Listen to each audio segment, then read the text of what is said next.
Have you ever turned your Apple Watch on during sex? No. Just out of curiosity? Not even really the heart rate, just the calories. Oh, okay. You burn like 3 to 500 if you're doing it right. Big facts. I'm not saying you have to last 30 minutes, I'm just saying.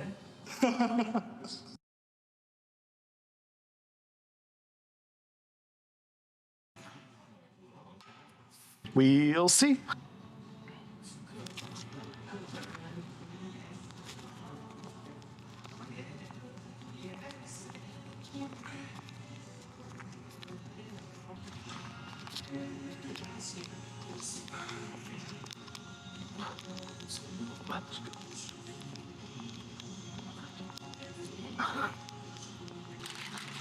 Starting off with close grip bench, kind of more as a warm up for full on benching, but try to just make sure I don't fatigue the triceps too quickly.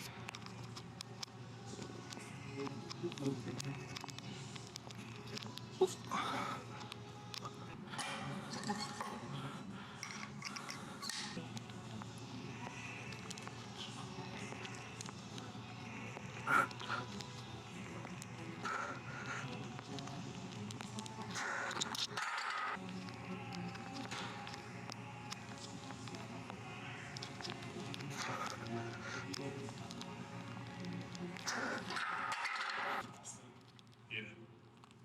It's crazy. But no, that's why he said he's gonna help me get my little business going when I'm Hit 275 for 3 sets of 12.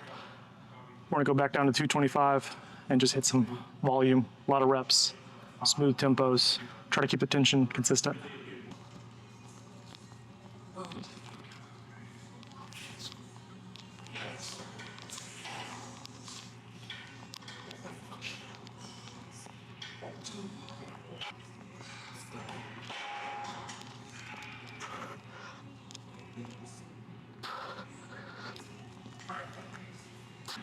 We gonna grow.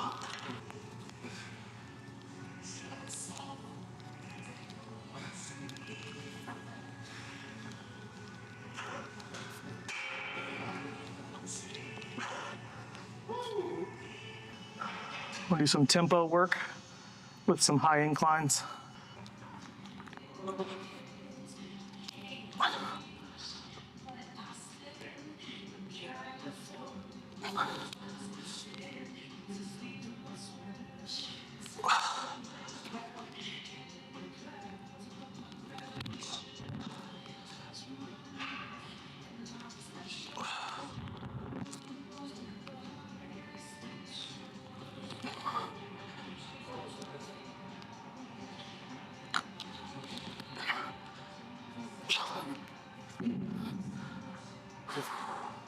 Just try to feel that pec stretching.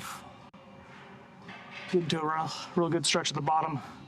And then just kind of smooth tempo. Try not to jerk it up. By far one of the hardest movements for me. I feel like my shoulder press is just as strong as my incline.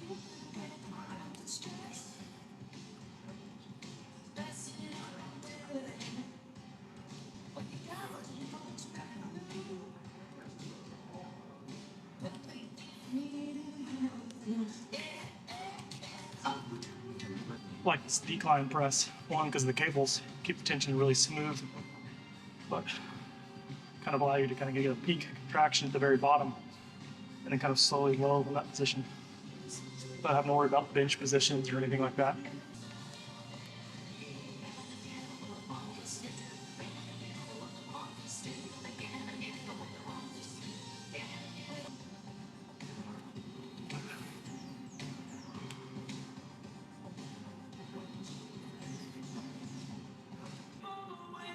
One of the big benefits of this movement and using the cables is you're kind of combining the fly starting position with the press finishing position. So it gives you a really good stretch and a really good peak contraction as well. Top.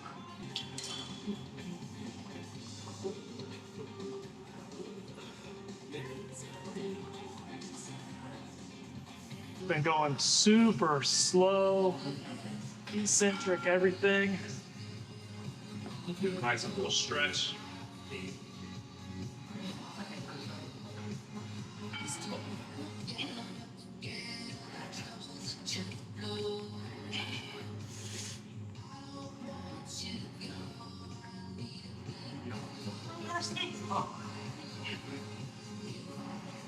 It's really hard back. You know I don't want to do this thing, right? Because I would always wonder, I was like, why do so many white girls from Texas go to the University of Arkansas?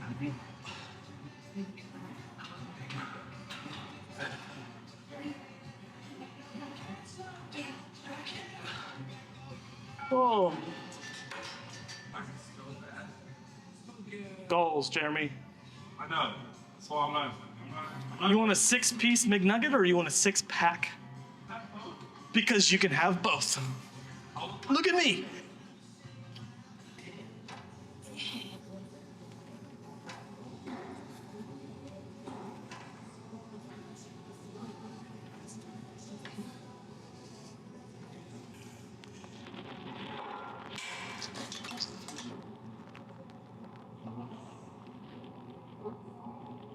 Biggest issue I think most people have with dips or any kind of downward pressing is too much trap movement.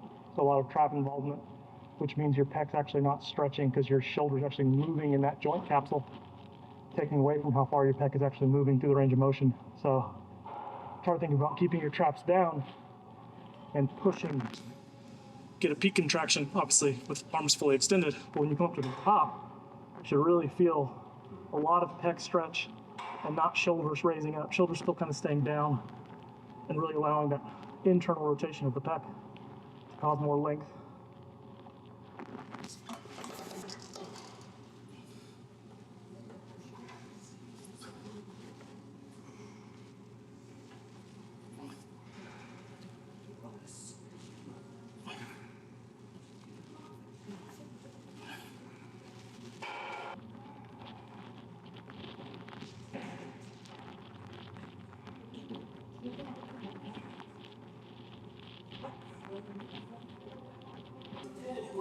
Turn those A's to B's, baby.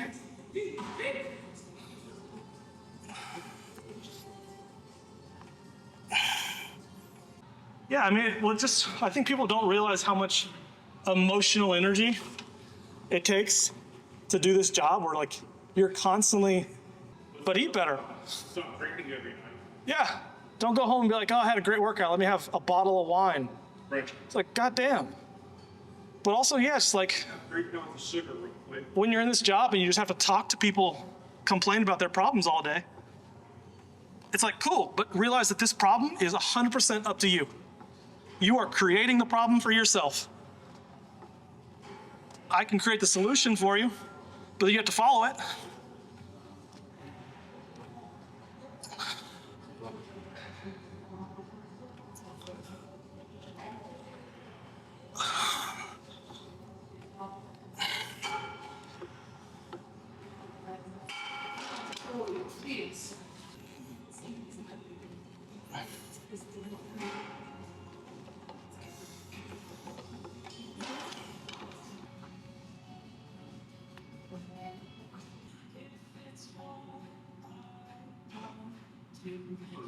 Take the lunch.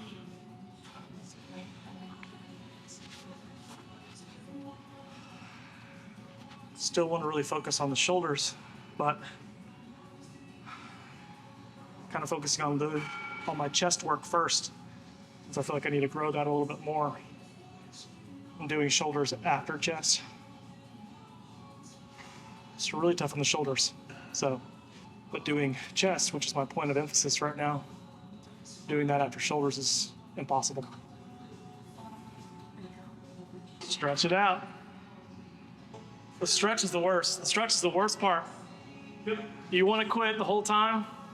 Hold that stretch for as long as you can, and as soon as you can't hold it anymore, switch the can, keep going.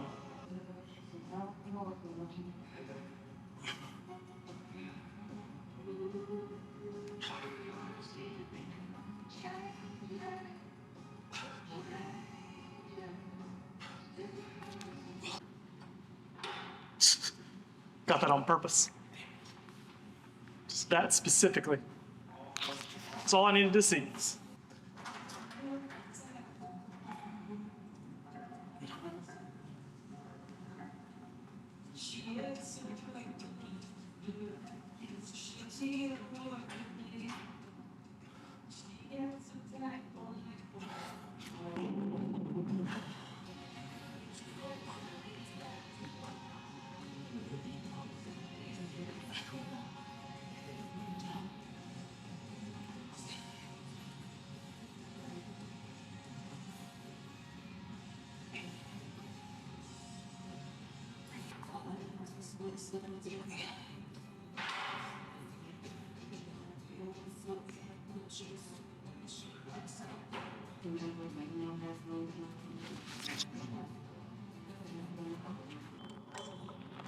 So Arsenal makes a really cool tricep press machine. I'm gonna try and replicate that on the Prime Fitness machine. But essentially just turning the dip around with the smart cam from the Prime Fitness machines, kind of emphasizing the end range in this movement to try and kind of accessorize and use the triceps a little bit more with this movement.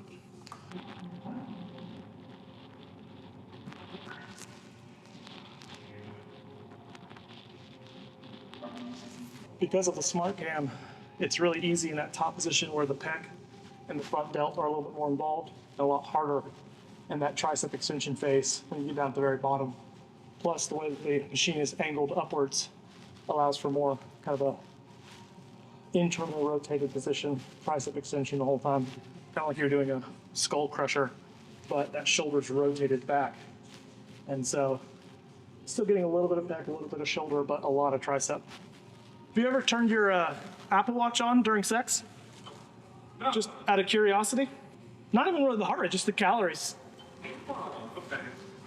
Burn like three to 500 if you're doing it right. Big facts. I'm not saying you have to last 30 minutes, I'm just saying. Oh, yeah. Oh, yeah. Tricep, baby. Treat that. Oh. We're getting huge.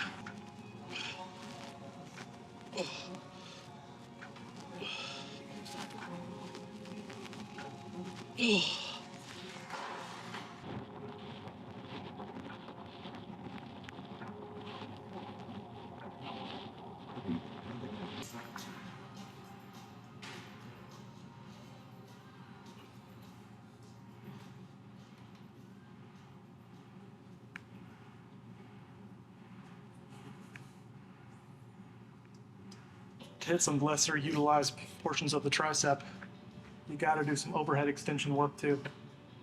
Helps target the long end of that tricep. The insert's kind of in back towards that lat, but gives you much more rounder, stronger tricep.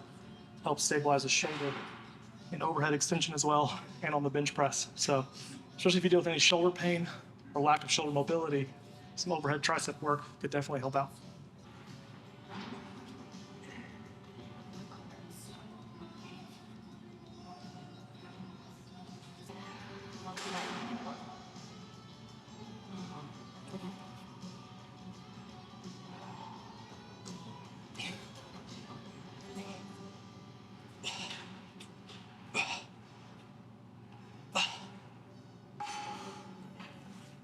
We're gonna get some biceps and then just some body weight dips. Try to knock out 100 today, and then we'll be done.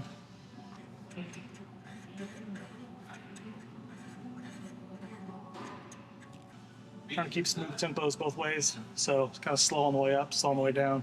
Keeping tension in the bicep the whole time, getting good length, good stretch, good blood flow.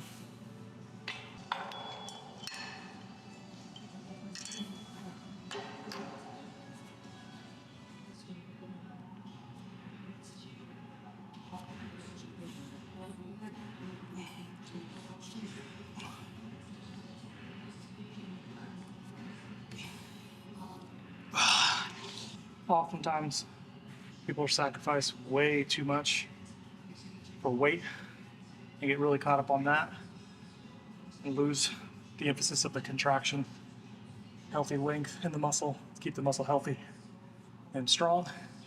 Because if you're going to get injured, it's going to be when that muscle's lengthening. So you can grow quality tissue, good strength. You don't have to always go really, really heavy because you might be training compensations, which means you're not training the right muscles. If you train the wrong muscle during a movement pattern, you're only strengthening that movement pattern, which is a bad movement pattern. So focus on the quality of the movement, the technique, using the right muscle so you can strengthen that.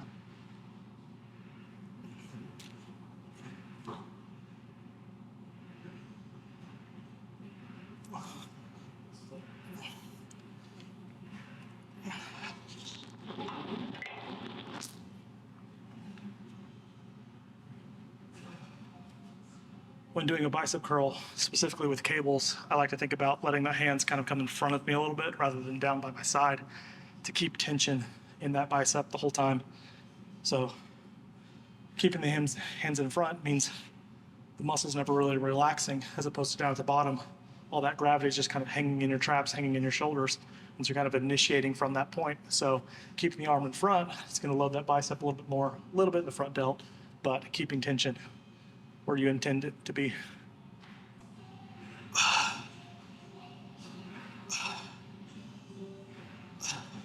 It's kind of like doing it supported through like a preacher curl, but the bicep actually has to do all the loading work, all the suspension work, as opposed to being able to rest the arm, keep it in place from like a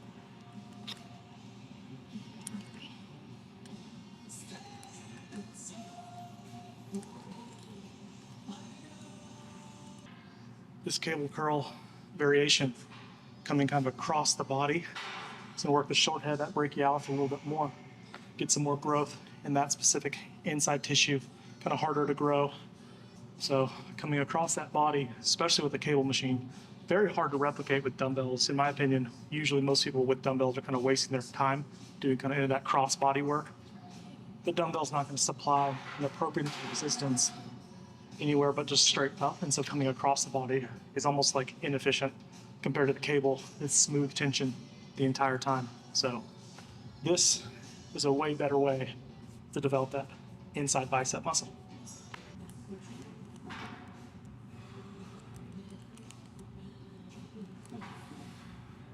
If you're lacking growth in the bicep, most likely it's because you're not implementing a movement like this. You're not really targeting that short head ever. Honestly, a harder muscle to target. So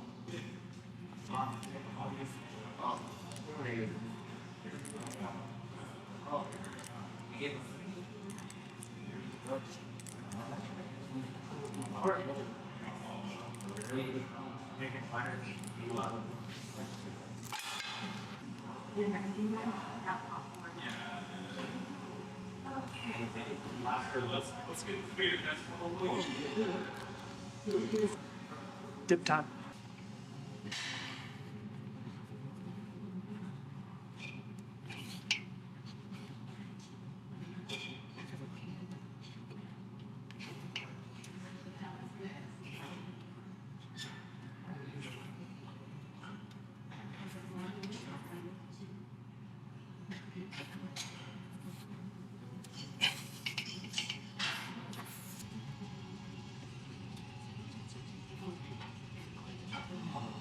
It's going to take a while.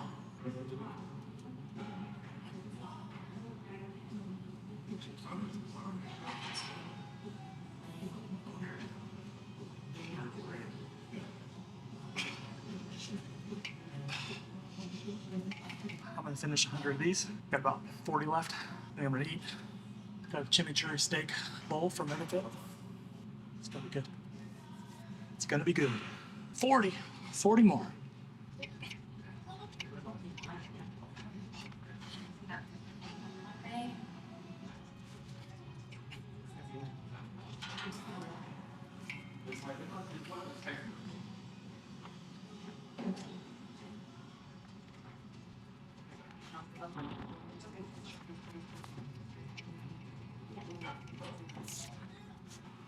13.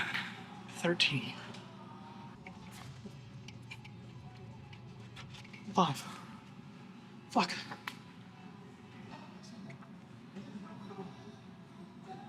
8. 2 more, 2 more, 2 more.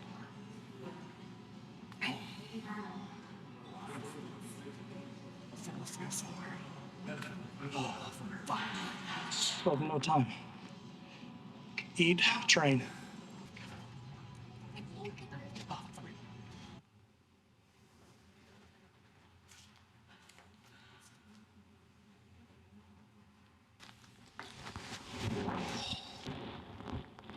A little potato and steak chimichurri bowl from Megafit.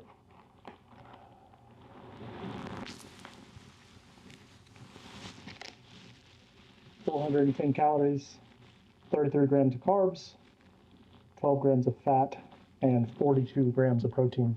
So, just what I need. I'm gonna have this and a protein shake. I don't have dinner later. So, protein for the day. Isolate. Really good taste from protein, super smooth. One of the only proteins I've ever really been able to tolerate with water. Maybe I'm just a baby. Protein powder tastes better with milk, whether it's almond milk, whole milk, whatever. That was really good. I'm always really skeptical with meal prepped fish or steak because it can get really overcooked or not taste right the next day. Sometimes I'll even just eat cold steak because I don't want to reheat it, and it tastes just as good. But this, surprisingly, really good. Same thing with potatoes for some reason, but this is literally steak and potatoes. So the Texas boy in me is very happy. Eat steak, eat potatoes, get lean, get shredded, win-win. I had the steak and sweet potato bowl from Megafit yesterday. It came with asparagus, but asparagus was completely unnecessary. The steak and the sweet potato was really good. The asparagus was kind of like watery, and they only gave you like 3 stalks of it too, so it's like kind of unnecessary. Would have much rather had just like cooked some vegetables on the side and added it to it. That's all I have for today. I'm going to finish my food, make a protein shake, and get back out there. So, bye.